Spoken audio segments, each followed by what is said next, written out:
Cześć, dzisiaj zajmiemy się bardzo ważnym tematem, jakim jest bezpieczeństwo w 3D Maxie.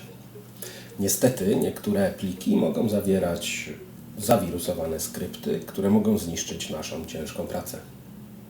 Zaczynajmy.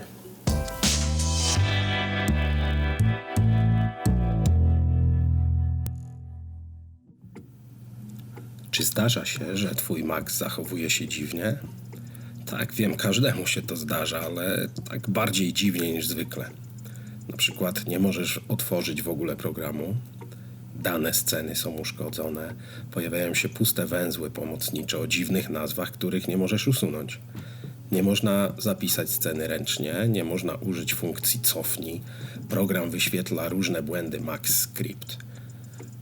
Czasem otwiera się okno Script Controller, kamery, światła albo materiały są uszkodzone lub czasem znikają. Max wymusza automatyczny zapis po przerwaniu sceny lub po wybraniu opcji nie zapisuj przy zamykaniu. Dodają się dziwne wpisy do istniejącego skryptu w katalogu startowym Max Script. Program nagle i niespodziewanie się zamyka. Albo nie możesz zapisać świateł V-Ray. Koniecznie powinieneś sprawdzić kondycję swojego Maxa. Całkiem możliwe, że któryś z plików, który kiedyś dodałeś, zawierał skrypt ILC, mogący powodować takie problemy. Jeśli takie objawy nie występują u Ciebie, warto sprawdzić instalację Maxa i zabezpieczyć się na przyszłość.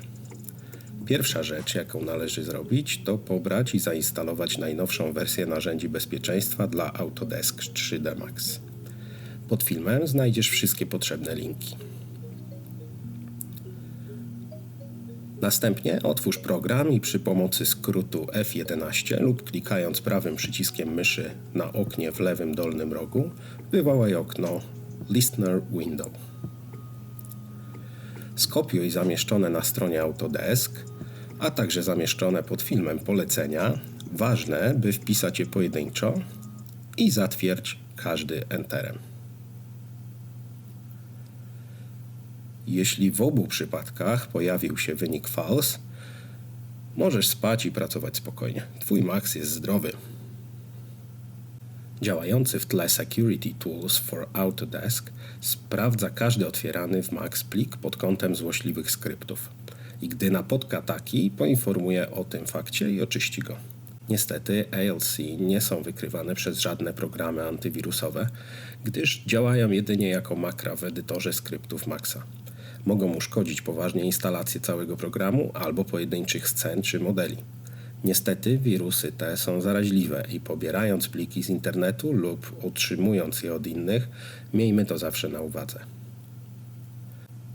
Jedną z rzeczy, na którą warto zwracać uwagę podczas otwierania nieznanych plików Max na swoim komputerze, jest to, czy pliki te zawierają skompresowane elementy, które mogą przenosić infekcje. Aby to sprawdzić, wystarczy skan przy pomocy darmowego antywirusa ClamWin. Programik ten sprawdza, czy pliki nie zawierają skompresowanych danych. Zawsze, gdy otrzymuję wynik pozytywny, zgłaszam to do osoby, od której otrzymałem taki plik i proszę o usunięcie kompresji. Usunięcie zapisu kompresji w Max jest bardzo proste. Z górnej pelki wybieramy menu Customize, następnie Preferences i znajdujemy Files. Okienko przy Compress on Save musi być odznaczone. Jak widzisz, zabezpieczenie się przed infekcjami w Max nie jest czymś strasznym, ale warto wiedzieć, jak to zrobić. Pobieranie modeli od nieznanych dostawców może skończyć się kłopotami. Pod filmem znajdziesz link do strony Autodesk z informacjami, jak oczyścić zainfekowane pliki. Warto tam zaglądać, by być na bieżąco.